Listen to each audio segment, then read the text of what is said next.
Everyone, welcome to my YouTube channel Shamli S Gupta art. तो आज के इस आर्ट ट्यूटोरियल वीडियो में हम ड्राइंग करने वाले हैं एलॉन मस्क के स्केच को। और आप सभी आउटलाइन देख सकते हो। इस आउटलाइन को मैंने अपने इंस्टा अकाउंट पर और एफबी पेज पर भी शेयर किया है, तो आप वहां पर भी जाकर देख सकते हो और फॉलो कर सकते हो शामली एस गुप्ता आर्ट। ठीक है। और एक बात मैं बता दूं आप सभी को कि जो अभी रिसेंट में मैंने मीराबाई चानू मैम की स्केच ड्रॉ की थी, वो स्केच मैम तक पहुंच गई है। उन्होंने उसे अपने पोस्ट पर शेयर किया है, अपने इंस्टा आईडी पर शेयर किया है और मुझे अप्रिशिएट भी किया है, जिसकी वजह से मैं बहुत खुश हूँ, मैं बहुत हैप्पी हूँ। तो थैंक यू। और अब हम बात करेंगे अपने इस आर्ट वर्क की। तो आइए, तो यहाँ पर स्टार्ट करेंगे हेयर वाले पार्ट से। तो जब भी मैं स्टार्ट करती हूँ तो HB पेंसिल ही यूज़ करती हूँ हेयर वाले पार्ट में। तो यहाँ पर आप देख सकते हो, यहाँ पर मैंने HB पेंसिल ही लिया है और मैं डायरेक्शन को ध्यान में रखते हुए यहाँ पर स्केच कर रही हूँ। जो हम रेफरेंस फ़ोटो लेते हैं, जो फ़ोटो की हम स्केच बनाते हैं, उसमें हमें ध्यान देना होता है कि हेयर किस डायरेक्शन में है, किस डायरेक्शन में उसकी लेंथ कैसी है, वो किस साइड ज़्यादा डार्क है, किस साइड वो लाइट है, किस तरह से उसकी हेयर की जो हर स्केचेस में हर रेफरेंस फ़ोटो अलग अलग होती है। ठीक है। तो हमें ध्यान देना है कि जो भी रेफरेंस फ़ोटो हम लेते हैं, जो भी फ़ोटो हम लेते हैं स्केच बनाने के लिए, उसमें जो हेयर का डायरेक्शन है, किस साइड है, ठीक है, ये सारी चीज़ें को ध्यान में रखते हुए हमें काम करना होता है। ऐसा नहीं है कि आप हेयर वाले, जैसे कि यहाँ पर आउटलाइन कर लिया है तो अब पेंसिल कहीं भी किसी भी तरीके से ड्रॉ कर देना है, उसे ब्लैक कर देना है, उसे हाईलाइट करके दिखा देना है। ऐसा नहीं करना आपको डायरेक्शन को ध्यान में रखते हुए करना है। ठीक है। फिर यहाँ पर मैं ब्रश से ब्लेंड कर रही हूँ और मैं लेयर बाय लेयर जाऊँगी। हमेशा मैंने बोला है कि मैं इसी तरीके से हेयर ड्रॉ करती हूँ, जिससे कि रियलिस्टिक दिखती है हेयर भी, और बिल्कुल रेफरेंस फ़ोटो के अकॉर्डिंग उसका रिज़ल्ट आता है, इसलिए। तो यहाँ पर फिर मैं 4B पेंसिल यूज़ करूँगी। ठीक है। यहाँ पर ब्लेंडिंग हो गई है, यहाँ पर मैंने कॉटन भी यूज़ किया है और इसके बाद हम 4B पेंसिल का यूज़ करेंगे। और जहाँ पर डार्क एरियाज़ है, वहाँ पर आप थोड़ा प्रेशर के साथ अप्लाई करोगे तो वो डार्क खुद ब खुद आप होने लगेगी। और बाकी टाइम जहाँ आपको लाइट देना है, वहाँ पर आप हल्के हाथों से ड्रॉ करें। ठीक है। और ब्लेंड करोगे तो वो अच्छा रिज़ल्ट देती है। और जो हम 8B और 10B और उसके बाद जो 12B भी पेंसिल यूज़ करते हैं, उस पेंसिल में तो चारकोल होता है, तो वो जब हम ब्रश करते हैं, ब्लेंड करते हैं, तो वो बहुत अच्छे तरीके से आता है। तो इसीलिए आप थोड़ा लेयर बाय लेयर करें तो उससे ज़्यादा अच्छा आएगा। जब आप हाईलाइट करने जाओगे तो वो अच्छे से निकल के सामने आएगी और बहुत अच्छी दिखेगी। तो इस तरीके से हमने हेयर वाले पार्ट को किया है, तो आप देखो।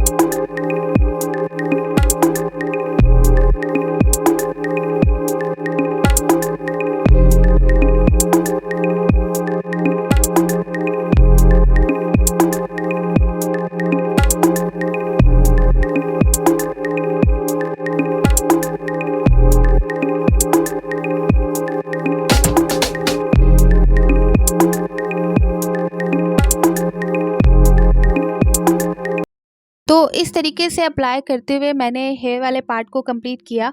और HB पेंसिल से मैंने फेस वाले पार्ट को भी शेडिंग की है और कॉटन की हेल्प से ब्लेंडिंग भी कर ली है। ठीक है। अब मैं यहाँ पर थोड़ा डिटेल वर्क कर रही हूँ। तो जो पेंसिल मैंने हाथ में ली है, वो पेंसिल है मैकेनिकल पेंसिल 0.5 mm। ठीक है। उस पेंसिल से मैं यहाँ पर डिटेल ऐड कर रही हूँ। डिटेल कहने का मतलब है कि आप सभी नोटिस करना कि जो हमारा फोरहेड होता है, वहाँ पर आप ध्यान से देखोगे तो बहुत बारीक हेयर रहती हैं, जो फॉरहेड के आसपास जो रहते हैं, वहाँ पर बहुत छोटी हेयर्स भी होते हैं, बहुत डिटेल वर्क होता है। तो वहाँ पर मैं इसे अप्लाई करती हूँ, जिससे कि आर्ट वर्क पूरा रियलिस्टिक दिखता है। बारीक जो बोलते हैं हम डिटेल वर्क, उसकी हेल्प से हम करते हैं। ठीक है। और इस तरीके से यहाँ पर मैं कर रही हूँ। तो आप प्लीज़ पूरा आर्ट वर्क देखें, आपको पूरा क्लियर समझ आएगा। और जो एंड में इसका जो रिज़ल्ट आया वो बहुत ही अच्छा आया है। और आप सभी प्लीज़ अपना फीडबैक कमेंट सेक्शन में ज़रूर दें। और एलॉन मस्क के बारे में बहुत चीज़ें हैं जो हमें सीखनी चाहिए, वो हमारे लिए एक तरीके से मोटिवेशन का काम करती हैं कि आप कुछ चीज़ें ऐसी हैं, कुछ स्ट्रगल उनके ऐसे हैं, कुछ हार्ड वर्क उनके ऐसे हैं जो सीखने लायक है। और हमें अगर किसी से कुछ सीखने को मिलता है, कुछ अच्छा सीखने को मिलता है, तो हमें ज़रूर सीखना चाहिए। अगर आप सभी चाहते हैं कि इनकी स्टोरी, इनके बारे में कुछ बातें बताई जाए, तो वो भी चीज़ें मैं बता सकती हूँ। लेकिन आप अगर मुझे बोलोगे कमेंट सेक्शन में, मुझे सजेस्ट करोगे, तो मैं कोशिश करूँगी कि पूरी उनके बारे में, उनके कुछ स्ट्रगल, उनके हार्ड वर्क के बारे में बात करूँ। नहीं तो बाकी चीज़ें तो हमें विकिपीडिया पे भी मिल जाती है, बहुत सारी चीज़ें तो वैसे उनके बारे में और सारी बातें, जानकारी अगर आपको चाहिए तो वो तो गूगल पे आपको मिल जाएँगी। लेकिन आपको अगर पसंद है कि आर्ट वर्क के साथ आप स्टोरी सुनो, उनके बारे में कुछ बातें सुनो, तो आप बोल सकते हो, मुझे सजेस्ट कर सकते हो, मैं बता सकती हूँ। ठीक है? और इनके बारे में बहुत सारी चीज़ें हमें सीखने को है। इसलिए अगर आप सभी को इस टाइप की वीडियो देखना पसंद है, जहाँ पर आर्ट वर्क के साथ-साथ उनके हार्ड वर्क को, उनके सक्सेस को, उनके स्ट्रगल लाइफ के बारे में भी बातें की जाए, तो आप मुझे कमेंट सेक्शन में प्लीज़ बता सकते हो, ठीक है? तो यहाँ पर आप देख सकते हो मैं डिटेल वर्क कर रही हूँ। उसके बाद यहाँ पर मैं जो पेपर स्टैम्प है उसकी हेल्प से ब्लेंडिंग करूँगी। चूँकि ये पूरा जो आर्ट वर्क है वो थोड़ा लाइट है, यहाँ पर जो फेस वाले पोर्शन है वहाँ पर डार्कनेस नहीं है, ना के बराबर है, बहुत ही कम है। तो उसको ध्यान में रखते हुए यहाँ पर मैं ड्रॉ कर रही हूँ। तो जो हेयर वाला भी पोर्शन था वहाँ पर भी डार्कनेस नहीं है। तो इसलिए आप एंड तक बने रहें, इस वीडियो को एंड तक देखें तो आपको क्लियर होगा। और कुछ भी डाउट है आर्ट से रिलेटेड या इस आर्ट वर्क से रिलेटेड, तो आप मुझे कमेंट सेक्शन में पूछ सकते हो, मैं उनका आंसर ज़रूर दूँगी, ठीक है? और पूरा वीडियो ज़रूर देखें। अब जब हम यहाँ पर जो डिटेल वर्क है कर चुके हैं, उसके बाद जो मैं यहाँ पर पेपर स्टैम्प की हेल्प से ब्लेंड कर रही हूँ, और इस तरीके से हम पूरा फेस कंप्लीट करेंगे।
तो फेस वाले पार्ट को कंप्लीट करने के बाद हम अदर पार्ट को करेंगे, यानी कि क्लॉथ वाले पार्ट को, बाकी पार्ट को।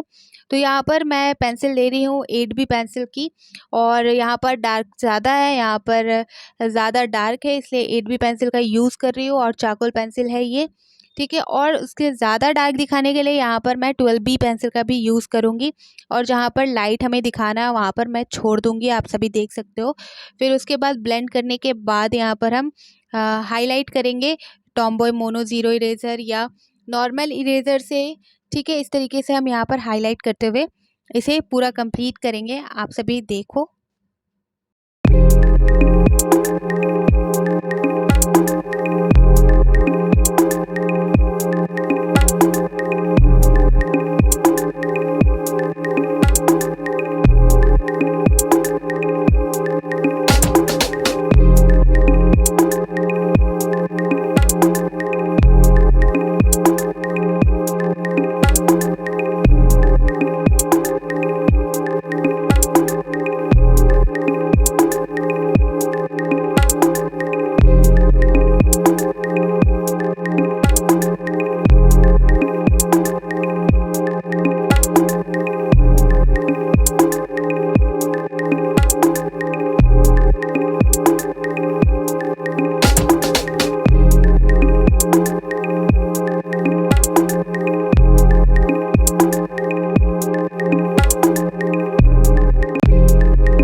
तो इस तरीके से हमने पूरा आर्ट वर्क कंप्लीट किया है, और जहाँ पर डिटेल वर्क रह गया है वहाँ पर हम चेक करेंगे, अच्छे से इसे फिर से करेंगे, ध्यान देंगे पूरा आर्ट वर्क कंप्लीट करने के बाद।